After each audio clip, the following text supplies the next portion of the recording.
I was originally only going to do an audio review of this, but I decided last minute to do a video review right before I jump on a live stream discussion about this movie, among others. So I'm under a time constraint. Let's just get on with the review.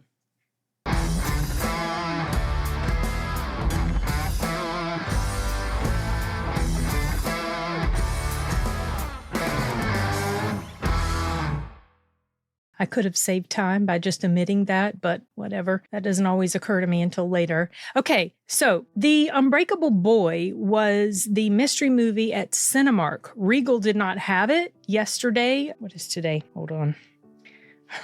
Regal did not happen to have a mystery movie on the 17th. It was Cinemark, and I think AMC and other smaller theaters also had like mystery movie. So it was PG. I knew the other movie was like rated R or something like that. So I was a little disappointed, honestly. I would have been down more for the rated R one than the PG. But I do not regret that The Unbreakable Boy was the movie. I'll get right out of the way my initial thoughts about it as far as my overall viewpoint. I thought this was a very good film. I'm a little confused as to why there are not other critic reviews out yet. I have this sneaking suspicion that it's probably going to be not very well received by most legacy critics. We'll see. Maybe I'll be wrong. I have a feeling that regular audiences are going to enjoy this for the most part, unless they just don't like let's say Zachary Levi. I know he's gotten some people's undies in a twist lately, but whatever. This movie was filmed actually almost 5 years ago. I did some digging and found that out because I was confused, very confused, when I saw Zach and the main actor who played his son doing press, and the boy was quite a bit older, and I'm like, wow, he really shot up in like a year's time. But no, it was 5 years ago, so whatever. Okay, so The Unbreakable Boy, it's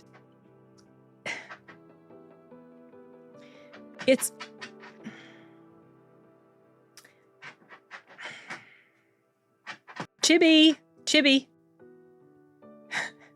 It's a biographical drama film that was written and directed by John Gunn. He was the director of last year's Ordinary Angels, which I also thought was pretty good. That was one of the mystery movies early last year. This story is based on a book called, here's the full title, Unbreakable Boy, A Father's Fear, A Son's Courage, and a Story of Unconditional Love. And the author is Scott Michael Lorette and Susie Flory. Susie Flory obviously helped him with the writing of this. It's about Scott and his family. It's about all of them. It's about Scott and his wife and their son, Austin, their firstborn. And then they have another son. Oh my goodness, I have forgotten that child's name. Austin was born with, well, it's basically brittle bone disease. So it shows, you know, when he was born, and he actually broke a couple of his ribs when he was being born and nobody knew. And it does go through the hardships and struggles that his family has when he's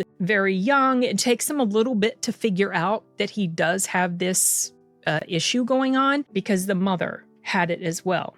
I don't know why it took as long as it did, but eventually they figured it out. They also figured out eventually, though there were signs along the way, that he was also autistic. So they really had their hands full on all levels. I mean, they had these issues with him behaviorally. Not that he was completely out of control, because he was a pretty high functioning autistic, but he's definitely, like, you can tell that he is. I'm even wondering if the actor was, because he did such a good, convincing job playing this role. Reminded me of the performance of the kid who played in Ezra, who was also autistic. Anyway, it shows the family's struggles with trying to figure out how best to navigate this scary, confusing situation that they're in with their son. Not only is he physically fragile, he's breakable, he's also fragile as far as his emotional, mental development and all that stuff. And they don't know how to handle it. I mean, they have no clue. They treat him like he's a regular person. They send him to a regular school, and it shows how he interacts with the students there. Eventually, it becomes a little problematic, and so there are issues going on with, well, where's he going to go for school? On top of all of this, I feel like this movie is primarily a story about the dad. It's not only because they do focus a little bit on the brother, and they focus a lot on Austin, and then, of course, the mother, but it feels like this movie is centered around the struggles that Austin's father had, the struggles that Scott had, because he becomes an alcoholic. I mean, maybe he always had these tendencies, but it really gets ramped up like as things progressively get more challenging and difficult and scary. As their child gets older, he becomes an alcoholic, and then something really, really serious happens, and this causes this.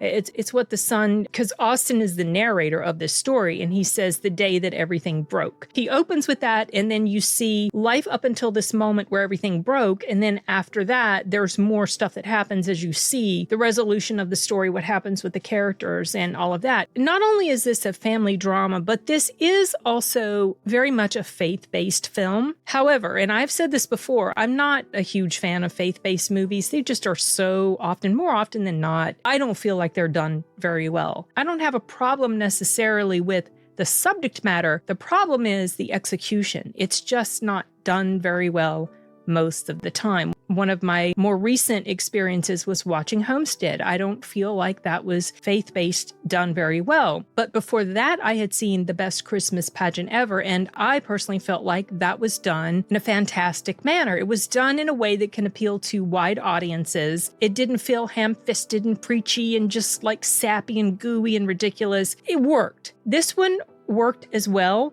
Yes, there are a couple of moments that feel a little bit, I don't want to say cringe, not really cringe, but just a touch on the sappy side. But it's not something that lingers. It doesn't happen often. And just the personality of the characters help carry that through. There is a really funny moment. I laughed out loud during this moment. There is a funny moment with Zachary Levi, and it is a subject matter of God, and there is a scene that he has with his imaginary friend, because Scott talks to his imaginary friend. So obviously there are some issues on both sides, the mother with her brittle bone disease, and he has like OCD-ish type issues. So maybe that's where some of that came from for Austin. But he's talking with this imaginary friend of his, and subject of God comes up, and the way they lead into this, it's it's like, oh gosh, I see where they're going. Oh boy. And then it does this abrupt turn and shift, pivot away from it. Was so funny. I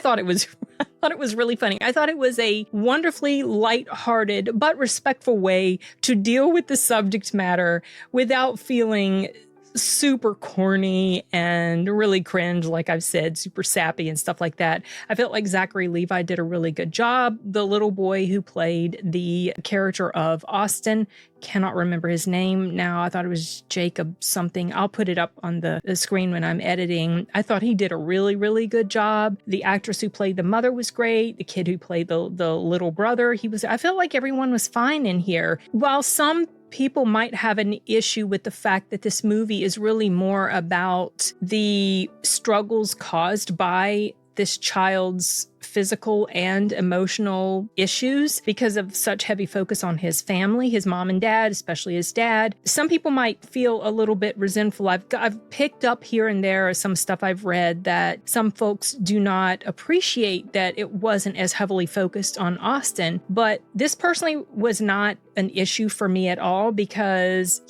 when you're dealing with situations like that, it's not only about the person that has these things that they have to contend with. It affects everybody around them. And so I feel like it did a really good job at showing how they were trying to cope with this, the strain that it put on their family, the strain that it put on their relationship, because it is something that is very difficult for a lot of people to deal with, especially if there aren't really very many resources for those who are the caretakers of people like this. Who can they fall back on for some support of their own? And that just wasn't there, especially for the father, and especially when you're talking about, the pressure that is put on men, on fathers, to behave a certain way and to just bear up, be the rock of the whole family. And he didn't have anyone that could give him the support that he needed. And this was why things just went sideways for him. I like that they showed this in a serious manner. It was not something that was glossed over. I felt like it was handled pretty well. This is a PG movie, like I've already mentioned, so it doesn't really get super heavy-handed into any like violence and stuff like that. There are some very brief moments of violence that occur, but it's not anything that's gratuitous or super explicit, and language is not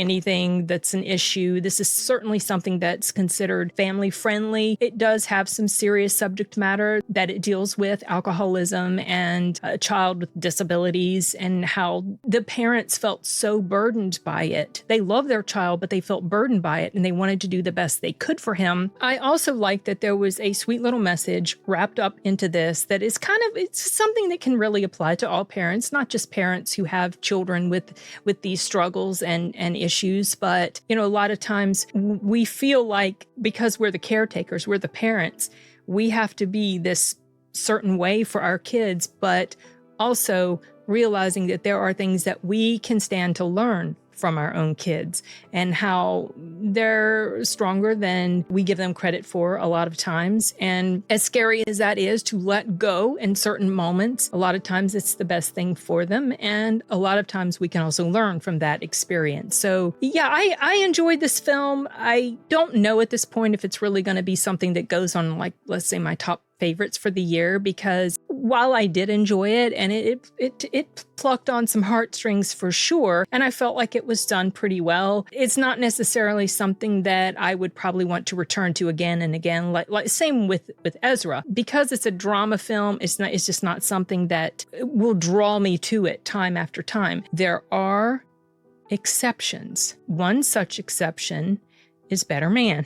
Okay. There are some that will just break that mold and appeal to me on so many different levels, but this is certainly something that I feel is worth a watch if you like this type of thing. And it's something that's safe to bring your kids to, your parents to, whatever. I appreciated it enough that I decided I really wanted to give it more attention beyond just an audio review. But for now, that's all I have to say about the Unbreakable Boy. If you guys check it out, let me know if you felt like it did a decent job of the messaging that was in here. So yeah, I think that's about it for now. I'm going to wrap this up and get ready for my live stream. See you guys later. Bye.